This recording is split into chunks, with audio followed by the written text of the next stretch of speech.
Welcome to The Owl Hoot, a podcast for the environmentally curious, with me, Caroline Norbury. On each episode, I chat with a guest who contributes in some way to protecting the planet on matters of climate change, sustainability, biodiversity and pollution. Here is a place where you can gain new knowledge and be inspired. Enjoy listening.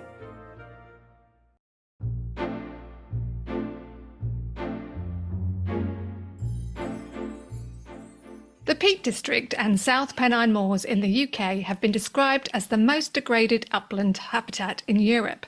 Thankfully, Moors for the Future Partnership are on the case to restore this valuable landscape. Here to discuss their efforts and explain the background is Robbie Carnegie, their Senior Communications Officer. Robbie has a background in the creative industries, covering marketing and editing, and has experience in acting, singing and directing. He now puts his talents towards protecting environmentally crucial bogs and peats.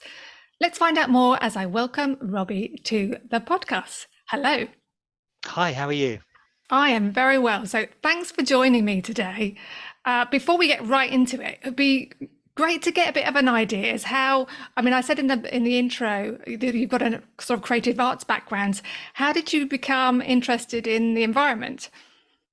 Well, I live in the heart of the Peak District. I live in Buxton in the Peak District. And it was somewhere I only came to about 15, 20 years ago. So it was an area that was new to me, and the landscape of this area was very new to me as well. So since I've been living here, it's been a gradual sort of learning curve, really, of getting used to what's around me, getting used to the hillsides, to the moors, to the areas around me anyway. So I started to develop a bit more of an interest in that over that period, just because it was just something that was like, oh, well, it's here, but I'm not really making the most of it in some respects. And then in 2019, as you say, I'd been working in the arts for a number of years. Before that, I was working for Buxton Opera House and Buxton Festival, sort of for 15 years before 2019, and I just felt I needed to do something different. I'd been in the arts for a long time, both in terms of my sort of professional life and my personal life. And I just felt that I needed a change, and I was ready for doing something very different. And a friend of mine, actually, who also used to work for the Buxton Festival, had gone to work for the Peak District National Park, and she spotted this job coming up in Moors for the Future Partnership, and it was something I really knew nothing about what their work was, what it was that they did. But I thought, well, so I started to look into it, and the more I read about it, the more interested, the more excited I became about it, really, sort of realizing that we had this sort of resource on our doorstep that needed protection.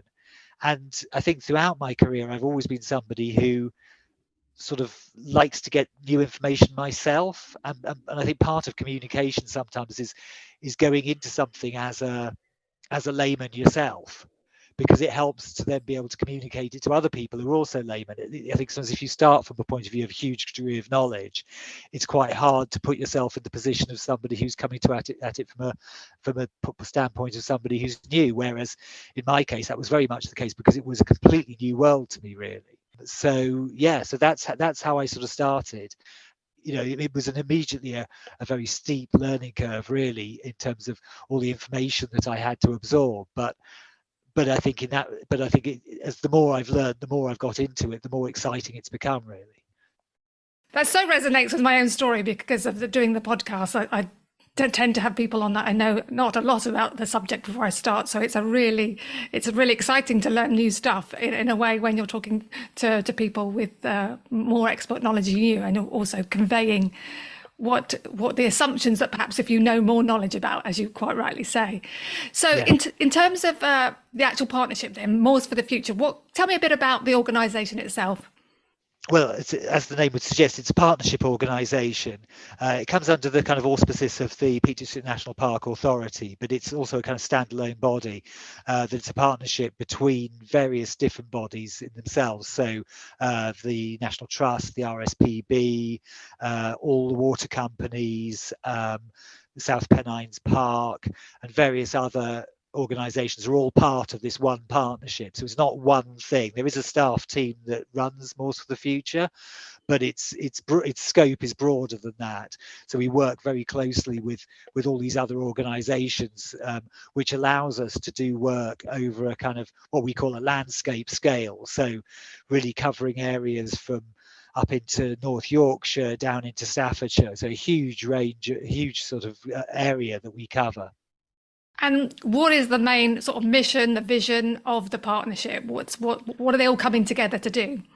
Yes, so what these people, as you say, are all coming together to do is basically to restore the peatlands of the Peak District and the South Pennines, because, as you said in your introduction, the peatlands in this area, so that's the moorlands on the tops of the hills, basically, have been described as one of the most degraded landscapes in Northern Europe, and this is down to its kind of unique position, really, because of the fact that during the Industrial Revolution, so 150, 200 years ago, all of the major industrial cities of Britain were surrounding this area. So if you can imagine, if you were in the Peak District, you'd have Sheffield on one side, Manchester on the other side, Stoke-on-Trent below, Bradford, Leeds, all belching out huge amounts of smoke, huge industries that were powering the Industrial Revolution, but also creating huge amounts of pollution. And whichever way the wind blew during that period, it would blow it over the Peak District or the South Pennines. So when the rain fell, it was falling as what we would now understand as acid rain. And over the course of that period, really from the sort of early 19th century up until the 1950s, when the Clean Air Act came in, the sort of heavy metals and the chemicals that were coming down in the rain basically stripped away all the vegetation from the hillsides, leaving it in areas where basically it was just black, dead peat.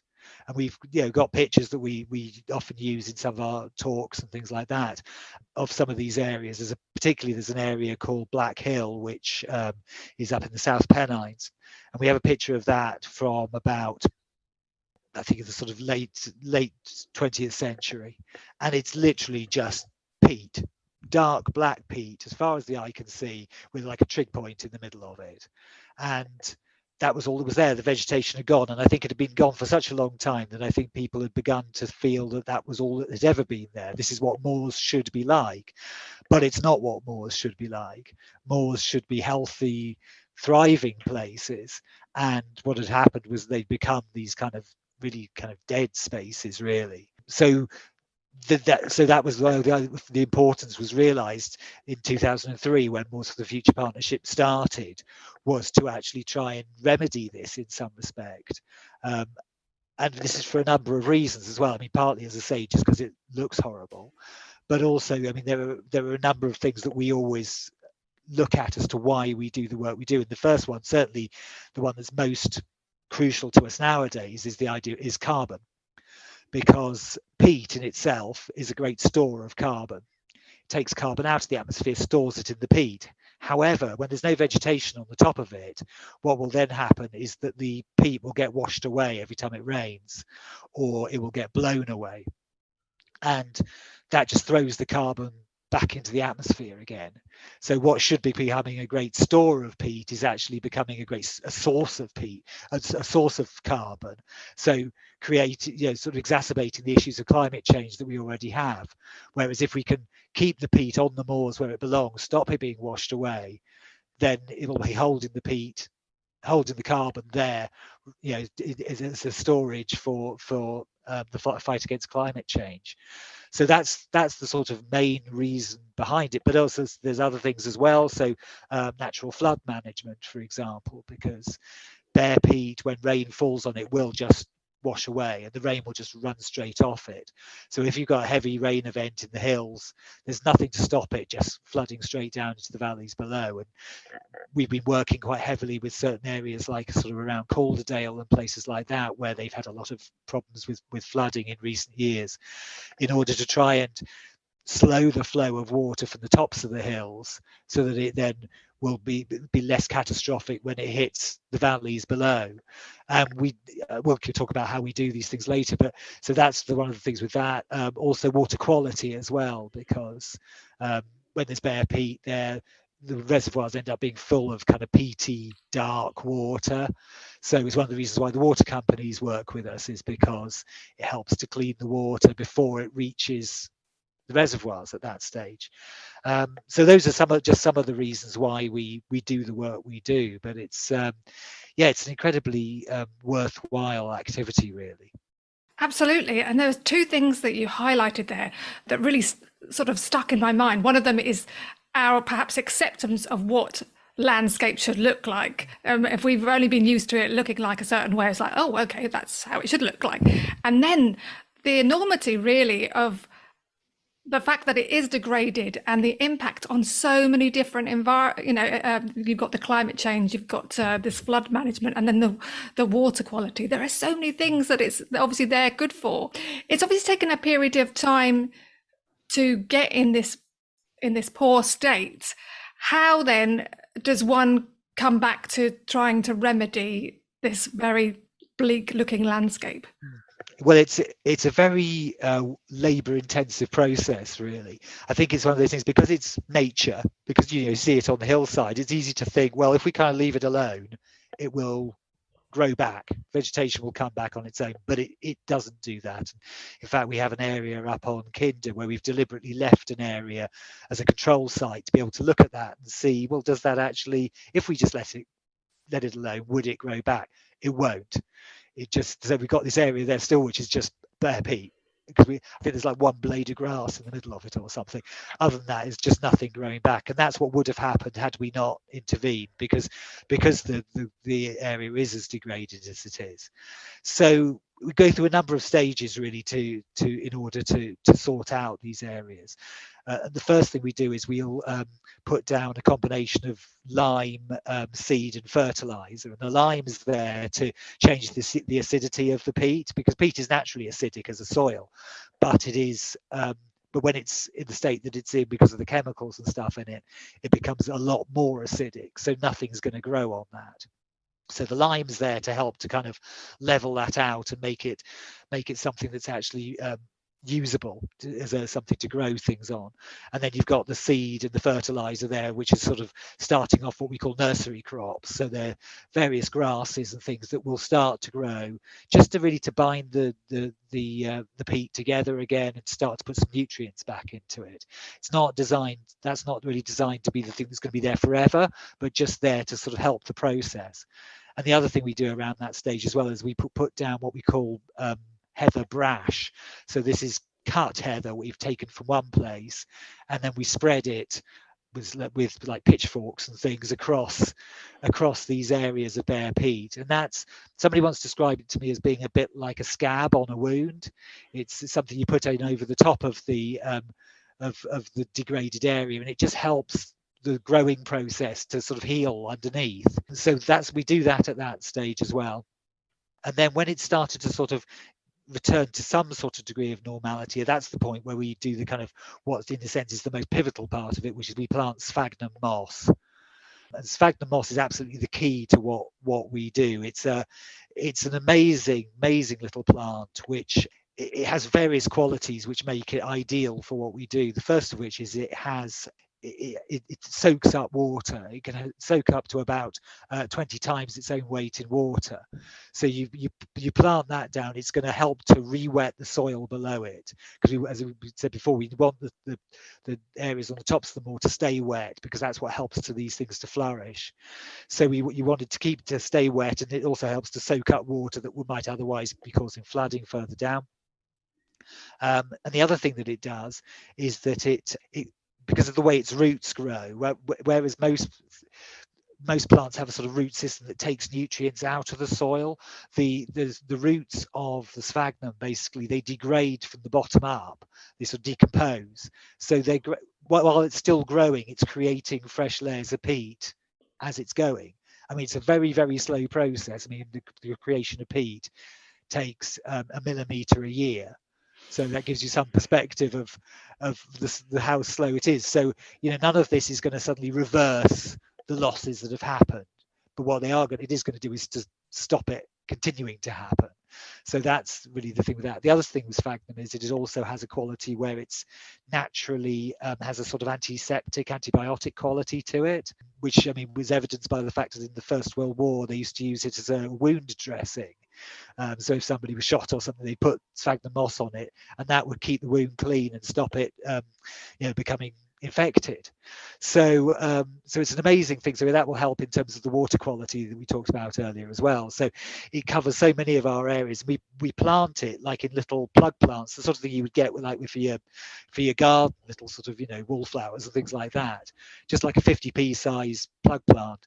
And the people who work for us will be up there on the moors with a trowel, put one in the ground, move a metre away, put another one in, and so on and so on. So as I say, it's very labour intensive. There's no sort of quick way of doing it. We've tried different ways of planting sphagnum. We had at one stage we were trying a kind of green spray stuff that had sphagnum seeds in it.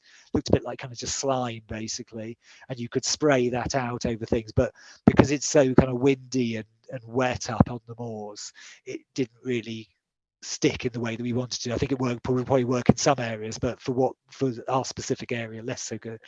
So we found that the plug plants were the ideal way of doing that. But as I say, it's a very labour intensive way. And then the other thing, of course, as well, is that the areas that we're working in are quite remote in some respects.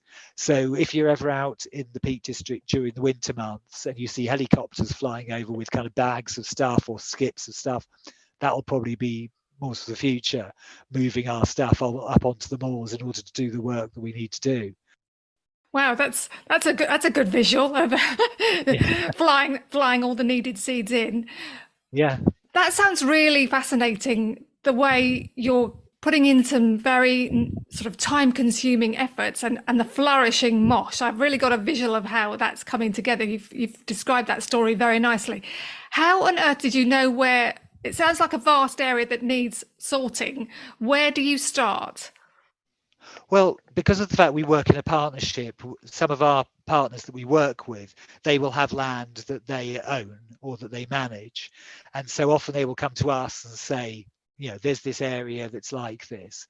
We have a very very flourishing monitoring department, so including somebody who deals with kind of satellite imagery and stuff like that. So with using that sort of stuff, we will help to highlight the areas that need the most work. And then also, and sometimes it goes down to, and so that will be at the large scale, but then we go down to the level of, having an individual who goes on the ground and walks that area and goes, looking at this, I can see that this needs doing and this needs doing. And you can see the detail at that point of what's needed at any particular point. And once you've started that process, how long does it take before you can see the fruits of your labour in terms of getting that protective layer on and then putting the moss in place? When do you start to see it turn around? Yeah, it takes a number of years. I mean, it's as I say, it's a slow process. I mean, the sphagnum itself, we watch it develop, but it's usually about 2 to 3 years before you really start to see it. Well, it'll go from like a 50p size up to a plate, and then gradually the idea is all of the ones we put down will become one big carpet.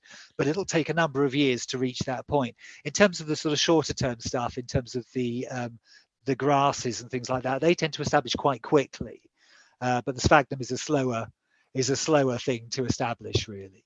And it is something that we have to kind of keep an eye on. We can't just sort of go, all right, it's planted, go ahead and leave it. And as I say, we have a long-term monitoring program that goes back to all the areas we've worked in and looks at the vegetation, keeps a record of everything that's growing, everything that's not growing, seeing what works, seeing what doesn't work, because it's often not really a one-size-fits-all solution. You have to kind of sort of tailor it depending on where you're going and what the place is that you're working on, really.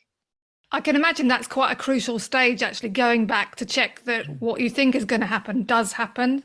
Because the last thing you'd want to do is implement a process that 10 years down the track and go, oh, hang on a minute, no, we should have done it differently. Yeah, definitely. Over the course of the life of Moors for the Future, so since 2003, the methods we've used have definitely changed over that time. I think to begin with, sphagnum wasn't so much our main focus, that we were using other plants instead, but gradually, by trial and not really trial and error, because I think something's worked to some degree, but by trying different things, we've realized that is the most effective way long term that's going to really help. And it also helps to kind of create, what you also want is to create a landscape where lots of different species can flourish. I think that's maybe one of the issues we've had in the past with some of the things we've tried, is that they end up dominating too much. And so you get one species that takes over and other things don't flourish. Whereas if you've got a range of different plants growing, then that will help to encourage the wildlife to return, which obviously will help for the regeneration of those areas as well. And are you at the point where you can see from the ones that you started off with that they're now, the biodiversity has changed because of of planting? Oh, definitely. I mean, as an example, up on Kinder itself, where we've done a lot of work, we've been working with the Derbyshire Bat Group, who, as the name would suggest, they do sort of surveys and of how bat species are doing around the county. And over the last couple of years, they've discovered bat species up on the top of Kinder, which they've never ever found before. I mean, it's just never been up there before, because there wasn't the insect life for the bats to feed on, so they just didn't go to those areas. Whereas now they're finding them there. So I think that's a very clear image, really, of how things are changing up there. Yeah, I imagine that's a real reward to be able to see the benefit of, well, just more life coming to the moor. That must be Definitely very satisfying. How do you get people to be involved in that whole planting process? Are they all done by employers, or do you get volunteers? It's done by either the core team for Moors for the Future themselves, or by contractors. We do use volunteers, but that tends to be more for the monitoring work than for the actual planting. So we tend to use contractors for the planting work, but certainly with the monitoring work we do, because it's such a long-term project. So in terms of, as we were saying about before, about the vegetation monitoring, so from September till December every week, every Thursday they go out and they put down like what we call a quadrat, so a kind of frame that shows that gives a certain shape, and they'll sit there within that and go, okay, there's this grass, there's this thing growing, there's this thing, keep a note of that. And then each week they'll go back, and this is an ongoing thing that's been going for a long time now, years and years and years they've been doing this. It's a huge data set that they now have to fall back on. And the other thing that they do regularly as well is what we call dip wells, which is a way of checking how wet the soil is and how deep the water table goes. And as with all these things, they're quite low tech, really, the stuff they use. So this is like it's like a plastic tube and a ruler, and they blow down the tube, and when they can hear bubbles forming, they know that they've hit the water. And then they've got the ruler there, obviously, to see how low down that is.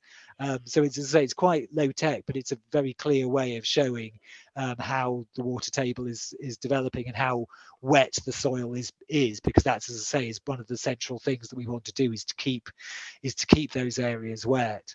Yeah, and another thing that I forgot to mention earlier that we do as part of the work that we do in terms of restoration, and if you're ever out on the moors in the Peak District, you might well see this, is that where the bare peat has become particularly bad, when the rain falls on it, often it kind of cuts gullies out into it. So because there's nothing to hold it there, it cuts these channels down, sort of steep-sided channels through that. And so what we do in those places is that we put in what we call gully blocks, which are basically little dams at various points sort of through these gullies. And those will be made of wood or stone or peat, and we put those in, and they don't stop the water completely. They're made to be leaky, but they do, again, it's that thing of slowing the flow of the water. And initially when you first go in, you will notice them, because you go, oh, look, there's a big plank of wood stuck in there or whatever it is. But gradually over time, because of the silting process of the peat that's being washed down, they gradually sort of become part of the environment and you don't really notice them anymore. And they help to create pools of water up on the moors, which for starters keep things wet, but again encourage insect species to then return to those areas as well. So on that point about the emphasis of keeping the whole of that landscape wet, Yeah. we've talked about peatlands. Where does the term bog come in? How does that differ, or is it one and the same? Yeah, they're all kind of this. Yeah, so to some extent they are sort of interrelated words for the same thing, really. Yeah, I mean, we certainly like to use the word bog, and we use it a lot in our communications work. We have a vehicle that we drive around to various events that we call the Bogtastic van. So yeah, that to some extent, I think there's some quote about that if you get your feet wet, it's this, and if you get kind of end up to your waist, it's this, or something like that. Sort of, I can't quite remember what they are. And I don't think it's terribly scientific. It's probably just sort of old country lore as to what constitutes a bog and what constitutes a marsh or whatever, different sorts of things. But we're describing the land in a slightly just different way, but all effectively exactly. meaning the same thing. So you mentioned the Bogtastic van there. So what's the premise behind that? What's it trying to do? Well, one of the things we've realised, as I say, there are sort of three strands to what Moors of the Future does, and one of them obviously is the restoration work itself. One is the science and monitoring work, but the third strand is engagement and talking to the general public about the work that we do. Because I think one of the things that we've realised most strongly is that, in a way, it doesn't matter how much work we do in terms of restoration if that restoration ends up being damaged again, because people need to understand to some extent that the importance of this landscape and why we're doing the work that we do. And one of the biggest challenges in some respects is wildfire, particularly over the last number of years. You'll have been plenty of stuff in the news about this, where fires start on the moors and where huge amounts of damage is caused, both to existing moorland but also to potentially to work that we've done as well. So it's kind of crucial to get the message out there about how important it is in terms of, because and I think this is even more so since COVID, because a lot more people discovered the idea of going out onto the moors, going for a walk, which is brilliant. But in a sense, they also have to understand why these areas are important. They're not just a pretty place, but actually they have a great deal of value, particularly in terms of carbon storage, that would be damaged otherwise. And one of the facets of peat that has to be kind of kept an eye on is, of course, dry peat will burn, because, as in some countries they use it as fuel, as we know, and things. So it's something you have to be very, very careful about, because if fire gets into that peat layer, it will often go sort of underground, pop up somewhere else, makes it very hard to put it out. So which is why often when wildfires do start on the moors, they can go for days, because they're a huge challenge for the fire services to put out. So, as I say, alongside the work that we do in terms of the actual restoration side, the communication side is, I think, really crucial. I think it's also important just that the people sort of understand, in a way, because where the money's going. We're spending a lot of money on doing this work, and it's really important that people understand that's why we're doing it. And so I think, yeah, it's very fulfilling to sort of spread that message really to people and sort of tell them all about it. And is your experience quite positive when people suddenly realise what the landscape is and what it could look like?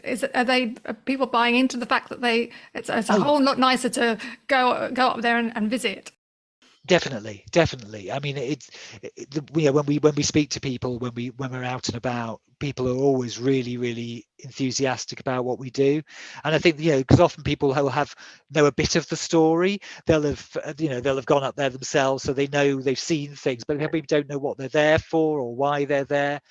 And some people remember, well, I remember it used to be like this when it was just black peat, and now it's nice and it's got plants growing on, but other people may have only seen it in its recent form and go, oh, was it ever like this?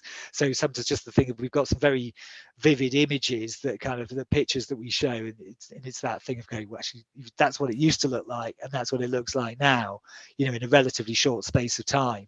And you know, it really, you know, brings people up short. So yeah, people are very, very responsive to it. So yeah, and as I was saying, yes, the Bogtastic van, which is our kind of flagship vehicle, as it were, that we take round to events and to beauty spots and things where people gather to be able to show people what we do. And it's a vehicle that we take around, and it has when you go inside, it's got like a bouncy bog floor to sort of replicate the feeling of being on the moors. There's a film that gets shown with all the kind of sights and sounds you're going to get out on the moors. There's a little video game for the children to play about saving Lizzie the lizard's habitat, and various demonstrations and things that we do outside to talk to people. But it's really, more than anything else, it's about conversation. It's about talking to people. Yeah, I mean, it sounds invaluable. It's that connecting people with their surroundings, isn't it? And seeing it through different eyes and valuing it. Because the more people value nature, the more they're likely to want to protect it, aren't they? So absolutely, yeah, I think definitely. that's a really good van. Yeah. What's the ambitions now? You're sort of a fair way down the road for the organisation. What are the future sort of goals in terms of getting as much restoration as possible? Yeah, I mean, the work is still to be done. It's still continuing. I think nowadays, certainly in the area we're in, there's less of the big expanses of bare peat that we would have seen 20 years ago. That, you know, that certainly has improved enormously.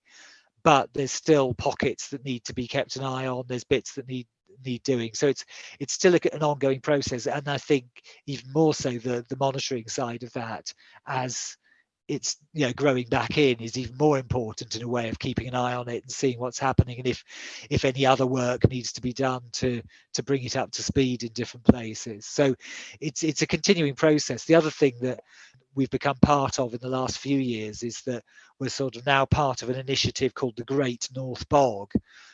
So because we're not the only organisation that does this kind of work. There are different organisations, well, all over the country, but specifically in the north of England, doing similar things to what we do. And we've all kind of banded together in this one thing, the Great North Bog, so that we can kind of pool our resources in terms of fundraising, in terms of publicity and things like that, so that we can, because otherwise we're all kind of trying to pull in, you know, in different directions, but with the same outcome at the end of the day. So so that thing of working together as a team much more. So what we've done already is already on a landscape scale, but by working closely with these other organizations as well, it does help to increase that reach, really. And do you find that although that they may be in different areas, that you can learn off each other in terms of how they're doing, and what's worked for them might work for you, that sort of thing? Definitely. I mean, they're all slightly different in terms of how they do things. I think the specific issues that we have in our area in terms of the historical pollution and stuff are, you know, much worse than in some places. But definitely there's always you know, it's very useful to compare notes and to find out what other people have been doing, what works for them, what works for us, and have that knowledge sharing. I think it's always really important. For sure. And just to clarify, because throughout this sort of narrative, the moorlands that you're looking after and restoring, the main issue sounds like it's been pollution. Whereas, is it in some areas that there's been the issue of people using peat for compost, that sort of other way that it's been degraded? That would have been a case in some areas. It's not really an issue where we are. It's sort of peat farming hasn't really been an issue in this area. Probably it was too hard to get to in some respects. It's certainly something that has become, you know, more of a hot topic elsewhere, particularly sort of in Ireland and North Scotland and places like that, where traditionally, you know, they were cutting peat either for fuel or for use in compost. But I mean, that's changing anyway, in the sense that there's a new law, I think, come in that means that for domestic use, all compost has to be peat free by 2025, I think. So it is a gradual change in that respect, but it's not specifically as something that has been an issue in this area. Okay, so it sounds like a very positive story because of the way that you've come into this area. Have you remained optimistic? What are your thoughts and feelings about the future of moorlands? Yeah, no, absolutely. I certainly have remained optimistic. Yeah, I think there will always be challenges to the work that we do, because I think it probably more challenges in some respects the less obvious the work becomes, because I think when it was like massive great areas, in a way that's easier to go look at that. When it becomes a bit harder to quantify, that makes it more challenging. However, I think the message about the importance of peat has become much more obvious than it used to be. I think there was one stage where it was very much, oh well, climate change is a problem, so you need to go and plant trees, which is fine, and of course people need to go and plant trees, but in a way what it's about is about looking at where do we already have this resource, and this resource of a carbon store in our peat bogs, and if we can preserve that rather than having to put new things in which might take a long time to grow and fulfill their potential, if we can preserve what's already there, I think that's absolutely crucial. And I think there's definitely much more of a sense of recognition of that, even in the short time I've been doing it, than there was. I think that's a really important point you make, that there needs to be more than one way into looking at these very intractable, complex problems that we currently face in the environment with climate change and biodiversity. And peatlands and moorlands, they have so much to offer us in terms of protecting our environment. It seems like an absolute no-brainer to carry on with that restoration work. It seems such a good project. Definitely. And I think the other thing is as well is that the whole point of being a partnership is that we work with different people with different viewpoints on different subjects, and I think that shows in a way forward, because it's very easy to become very polarized, that this is the right way to do it or this is the wrong way to do it, or however it may be. Whereas I think because we tend to take a kind of middle ground, and we've taken ideas from lots of different people and lots of different viewpoints, it means that you can try and create dialogue as well. And that's partly as well what I do with the engagement side of things, is creating sometimes dialogue between quite different groups of people, but actually in the end hopefully finding a common purpose and moving forward as part of that. Oh, that is absolutely key, isn't it? And the collaboration required, where people are coming at it from different angles, but knowing that you've got a kind of common goal, which is to protect the environment, it's so valuable. It's been fascinating hearing your personal story and the work of the Moorlands for the Future. It's a really positive organisation and a collaborative effort. So thank you very much for your time and sharing that very, very exceptionally valuable work today. Thank you. Thank you.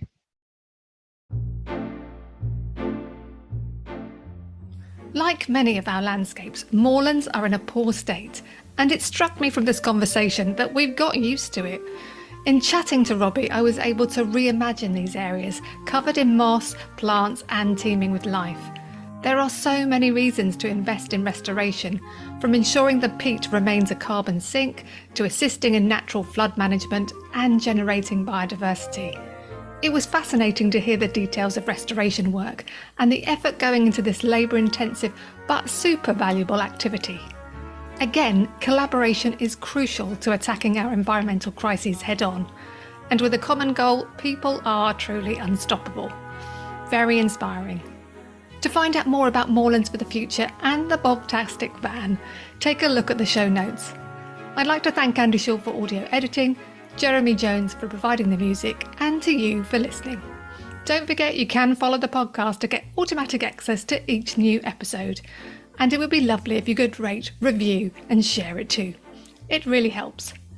Until next time, bye for now.